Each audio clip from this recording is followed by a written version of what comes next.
Okay, we'll go ahead and get started. It's noon. I know everyone's pressed for time right now, busy time of the semester, so we appreciate you all joining us.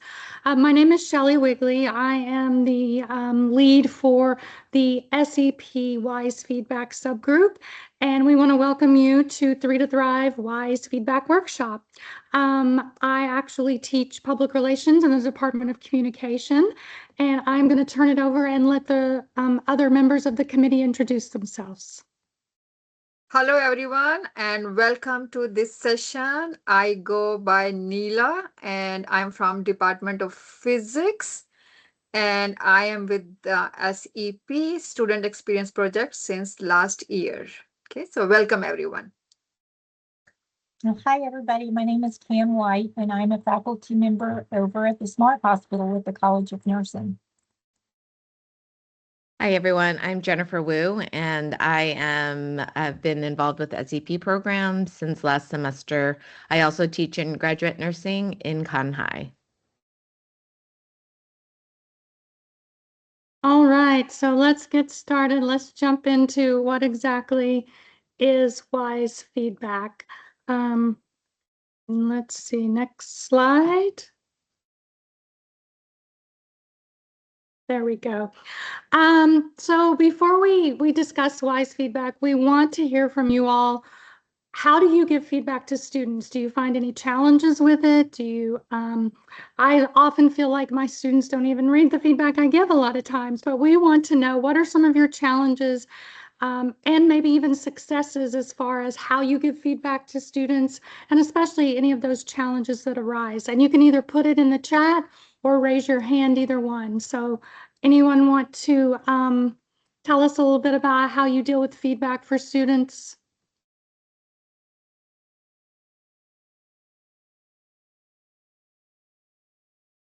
Have anyone in the chat? Okay, so Heather says she uses rubrics in Canvas and leaves comments. Okay. And then we have large number of students can make giving feedback time consuming. Yes, I'm glad you mentioned that. And actually, we are going to cover that today about how you can work smarter and maybe not harder, especially in those large classes. We have some faculty on here who can offer suggestions and tips for that. Let's see, I think someone else is sharing in the chat. And that's something that can be especially challenging, is when you want to make it your own, you want to personalize it to each student, but you're dealing with 100 or 300 students, so that can be challenging. So hopefully what we share with you today about WISE feedback can help you overcome some of those challenges and also get through to your students as well. I think that's very important. So of course, what we say doesn't always land the way we would want with students, especially, generations change. So we have to keep that in mind as well. So just a little bit about WISE feedback. If Neela, you want to go to the next slide. So what is it exactly? It's actually an acronym.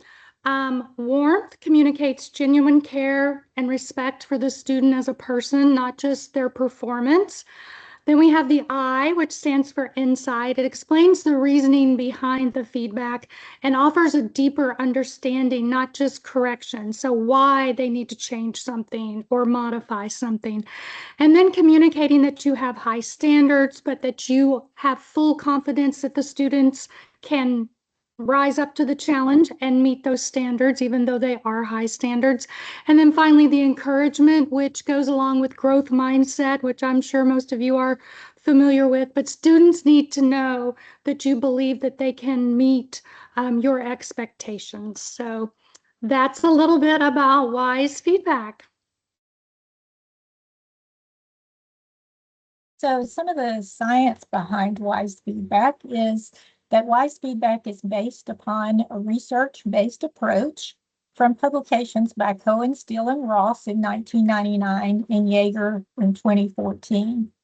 The researchers noticed that some minority students, particularly Black students, perceive tough feedback as having bias and setting low expectations for them.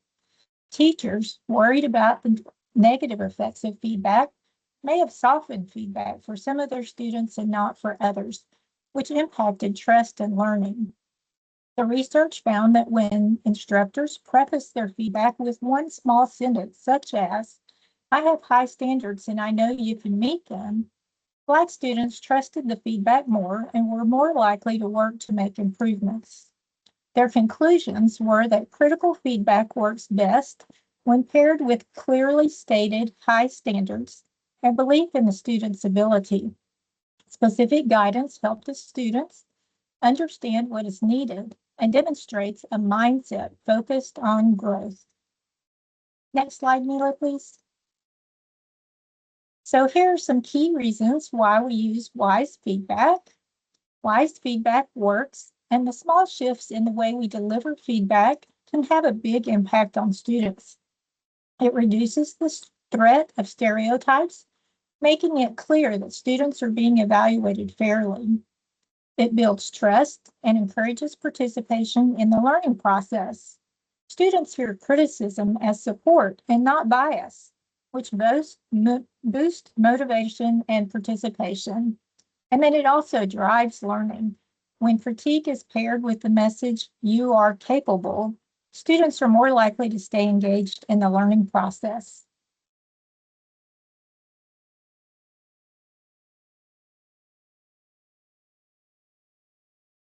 All right, so now we land to the most important part, that how to actually deliver feedback.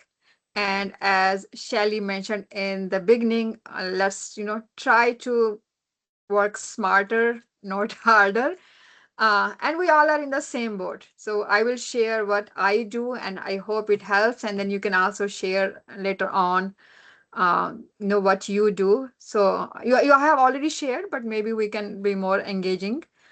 So the main hallmarks of wise feedback in action are three, like celebrate students' efforts, set clear expectations, and invite students to engage. Here is an example. Uh, Hello, like in your feedback, you can say, "I have provided suggestions to help you grow your understanding of this material. These concepts are challenging, but I know that you can master them. So please come see me in my drop-in hours if you have any questions." So if you notice in this example, the instructor is accepting the fact that the concepts are challenging. Okay, we are not saying, "Hey, it's easy, why are you not getting it?" Rather, we are saying, "Hey, yes, these are challenging, but I am here to help you." Okay, so that's the example. And there are many more examples like this.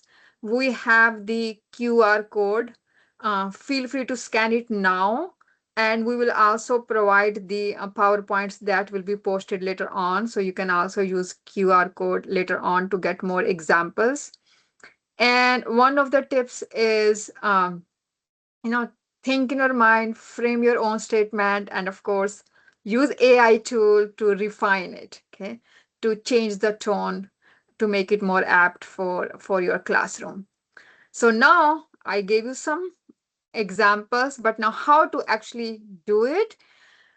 So to provide feedback, I heavily use Canvas.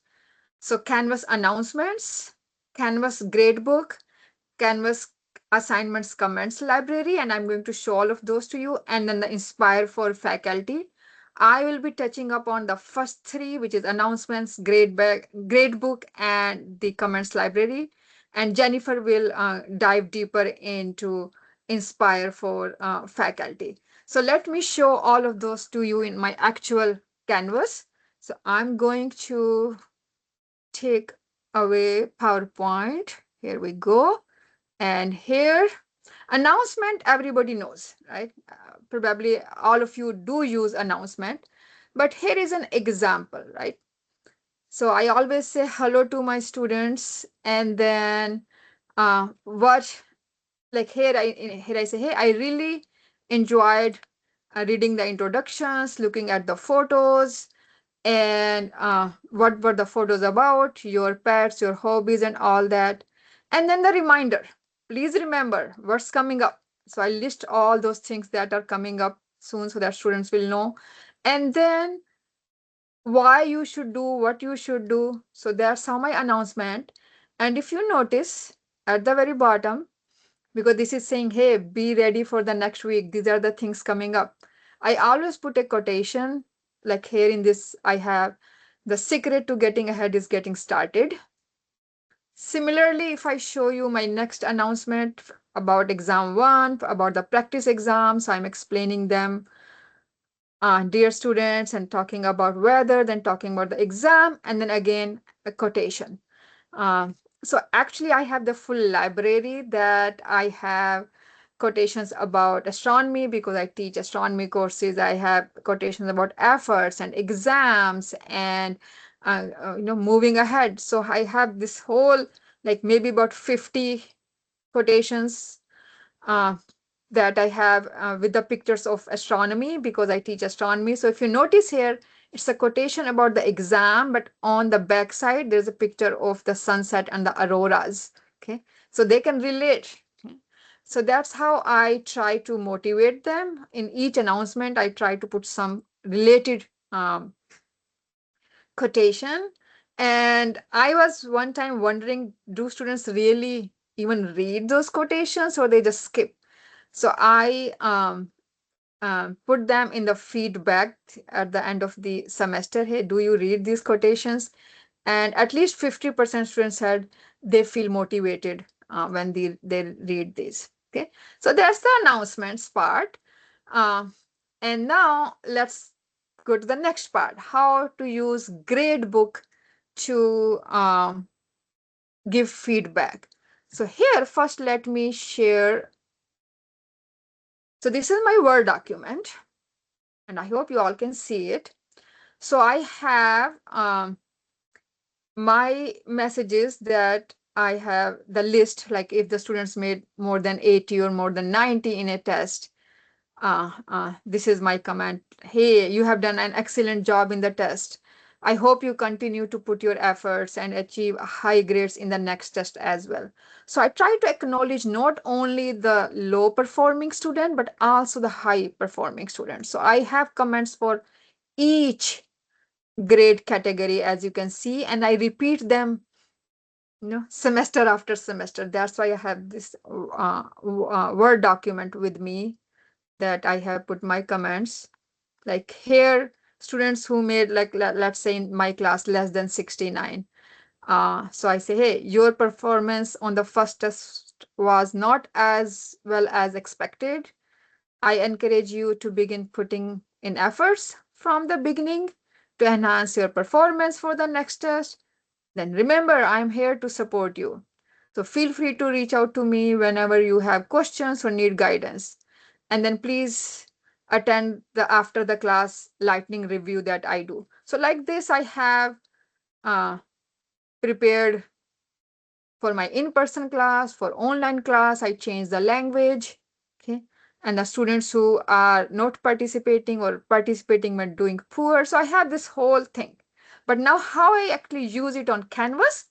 So let's go back to Canvas. So when I go to the grade book, okay, I am in my master course because I did not want to share the names of the students. So in there, only one student, but in your actual course, you will see the entire list of students and their grades and everything. And here, if you click on the 3 dots, it says message students who, and then here you get to choose. Okay, students who scored more than, and then you can choose more than what? More than, let's say 70. Okay, then it will give you the names of all those students, or less than, or students who missed it. So it will automatically choose the names of those students. All you need to do is put your subject line and put your message that I usually, in my case, copy and paste from Word document to here. So I use Gradebook to choose students who I want to message, and what message I just copy and paste. So I hope you can, if you have not used this feature before, this is one thing you can start using. All right, so next thing, is the comments library to go to the assignment. So here, let me, how to remove this here, assignments. So these are my assignments, right? When you go to test, quizzes and everything, let me pick one. And again, I am in my master course, so you won't see any students' names. So I'm going to the speed grader here. Here we go. So in the speed grader, you see the student submission, then you give them grades, whatever grade you want to give them. Let's say give them 80 for this assignment. And then your comments here. And if you see here, it says 75 because in my comments library, I have over the semesters, whatever comments I give them, I save them so that I can reuse them semester after semester. For example, let's say I want to tell them something is missing. I just put missing and it all put all my comments that has the word missing in it. So I say, hey, overall a good job, but the part 2 is missing. I just click, the comment goes here. That's all I need to do. Let's say another comment. Let me put the word nature. So it will pull all comments that I have starting with nature. It says, hey, wonderful pictures and reflection. This is the assignment where students have to submit the pictures. But I hope you keep enjoying the sky, the nature in future too, to feel connected with it. Okay, or good job. I hope the insight you gained from this project, hear it, the whole thing from this Eclipse project will be valuable for your learning, and that even in future you will always look up and around to appreciate nature and all that. So basically my whole aim is whatever comments you actually put, you can save in the library and you can use them semester after semester, because Canvas carries as a single library. It's not associated to any course and it's not associated to any one semester. Okay, so it can be pulled anytime. I wish in Canvas they had assignment wise library, but not. So all the comments just go in a single area. Okay. So I think if I go back to our slides, I covered the announcements, gradebook, and the comments library. So next tool, Inspire for Faculty, I will let Jennifer explain that one. Thanks so much, Neela. That was such a great overview. I'm just curious, raise of hands, how many people have actually used Inspire in their courses? Okay. So good amount of you. So much of this should be review. Next slide. So Inspire is actually, oh, Neela, or can I control the slides? Or Neela, are you? Okay, there you go. Yeah. And you can move forward. Yeah. So when you open any course in Canvas, on the left-hand toggle, there should be the Inspire for Faculty option for any course, any active course that you have. And also it actually comes up for master courses. Next slide, or the animation. So when you click on Inspire, it will pull up every course that you have listed for that semester, which is helpful so that you kind of can, because you may have multiple sections of a course, and it kind of helps you to kind of stay organized. And then next slide. Yep. And then what's nice is that it actually calculates an engagement score for each of your students. And they calculate this score based off of how long the student has been engaged in your course. So, for example, if you have online lectures, if you have assignments or videos embedded within your modules, it gives you, it's not foolproof, but it does give you a sense of how engaged is your student in your Canvas course. This is particularly helpful in online courses when you are when much of your content is, is posted in your Canvas course. But, and then, yep, next slide or next animation. So this will kind of give you a score of where the students in your section, so this is one of my advanced pathophysiology courses, where they are. And one of the things that's really helpful for this is you can kind of see and be able to message people based on their engagement score. One of the things I have found with this engagement score is sometimes if students are watching the videos on their phone, it doesn't actually record that time. And so I've had the experience where I've emailed these students who have this low engagement score, and again, it's just a check-in for notice that you haven't logged into the course as often. Just wanted to check in to see how you're doing. And I've had some students that actually were really engaged, but were just mainly doing it on their phone. And so just to kind of keep that in mind, it's not foolproof. But next slide, Mila. So one of the things that makes Inspire really great is that you can make individual messages to students based off of like maybe their engagement score, or maybe students who are doing poorly in the class. So if you wanted to send a message, an email message to students who have an average of below 70, I think one of the things that we're also learning, and one thing I as faculty fail to do oftentimes, is to provide positive encouragement to those who are doing well. So, that it can be a vehicle to actually send a message to students who are doing really well, and just kind of as an encouragement and an acknowledgement as a faculty member that you see that they're doing well.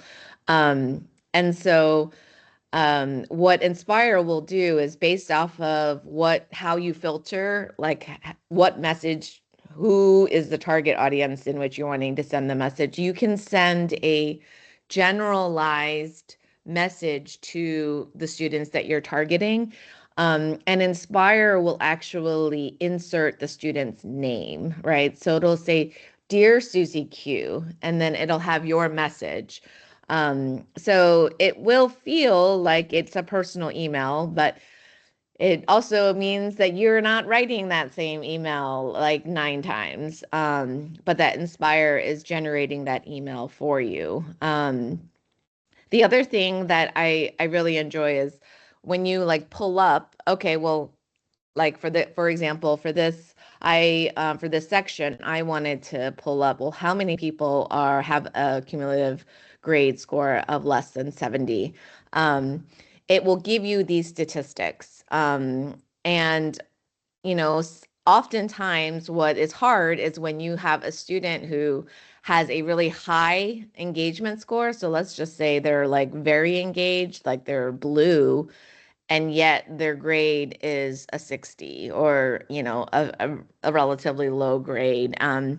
It's room to be like, to reach out individually to the student and be like, hey, I acknowledge the work that you're putting in. Your engagement in the course is significant, and just wondering, what can we do as faculty to help you, to support you, to succeed in the course.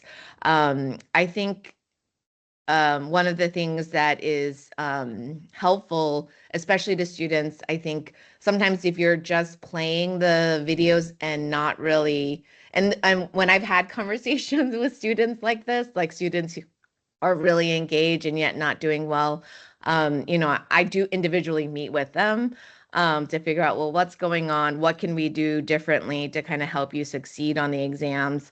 And many students have confessed, like, yes, I just have it on in the background and I'm not really paying attention. Like I'll just have it on in my laptop and I'm doing other chores and things like that. And so I think it's helpful as faculty to kind of know those things, to kind of be able to help students troubleshoot, well, what can I do to make to help the student succeed. I think the other important element is that it actually will show you if the student has changed, right? So let's say you have a student who was doing really, really well, and then all of a sudden the last 2 assignments they've just bombed. This change category will tell you, you know, are they on the up or are they on the down? Meaning from their prior achievements on the assignments, which that again is also really helpful because, you know, you may have a student that maybe is not doing really well, but has done really well in the last exam and they are kind of, you know, trying to pull their grade up versus a student maybe who did really well in the beginning of the semester and now is doing poorly. I've experienced for a student in that situation, they had significant personal issues and concerns that they never really brought to us as faculty that we were able to kind of work through. And so, you know, definitely not making assumptions. And then the other thing that's really helpful is if you look at the green arrow, it will actually tell you the last time you outreach to this student. So you don't want to be sending students, like you don't want to be bombarding them, right? I mean, sending them an email every other week or whatnot, but it will actually tell you what was the last date that you reached out. Next slide. So one of the things that you can use Inspire for is to have these canned messages that you can create within the system to be able to provide wise feedback using the functionality of Inspire. You know, for example, from a C to a B with a few minor adjustments, you can absolutely move from a C to a B, and I'm here to help. So, you know, definitely you can kind of use some of these comments, and these are comments that, again, that you don't have to write over and over again, but once you have it saved, this is a comment that you can then send out to the groups of students that you are wanting to reach out to. Thank you, Jennifer. Only one difference I would like to mention here. In case of the Inspire, the student's name, you know, goes there. In case of the grade book, it will be no name. It's just like a general message goes there. So that's the difference between using the grade book versus the Inspire. All right, thank you, everyone. That's great information. I hope this has been helpful to everyone. We want to be respectful of your time. We did want to ask, what is one small language shift or feedback delivery method that you are ready to try the next time you return student work? So if anyone wants to contribute in the chat or raise your hand. And also if anyone has any questions about the information we've shared today.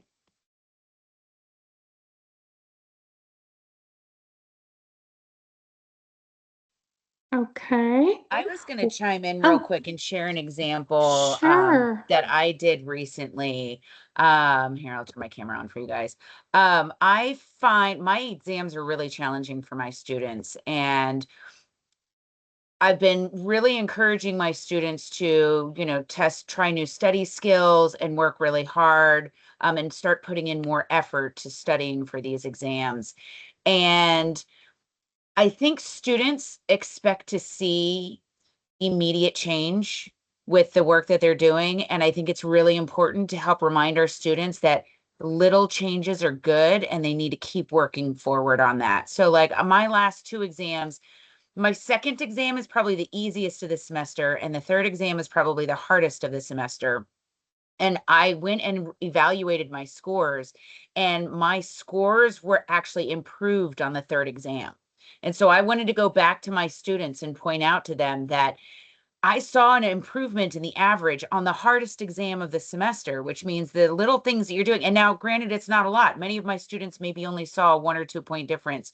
Or I even had students come to me and say, I didn't see a difference. And I had to say, but this was the hardest exam of the semester. So even that little bit of difference. So anyway, it's kind of like using wise feedback to also reinstate that growth mindset with the students. I think that's so important, Heather, that you shared that. Yeah, to incorporate that, even a little bit of change or slight change, and maybe their assignments are more difficult than they were so previously. So I think that's a great caveat there. So thank you. All right. Well, we are at time, so I want to thank everyone. Thank you to the members of the committee and to SEP, to Heather, to Sertle. So we appreciate you coming. And if you have questions, reach out to any of us. I'm sure we'd be happy to help. Thank you all. Thank you, everyone. Have a wonderful rest of your day. Yes.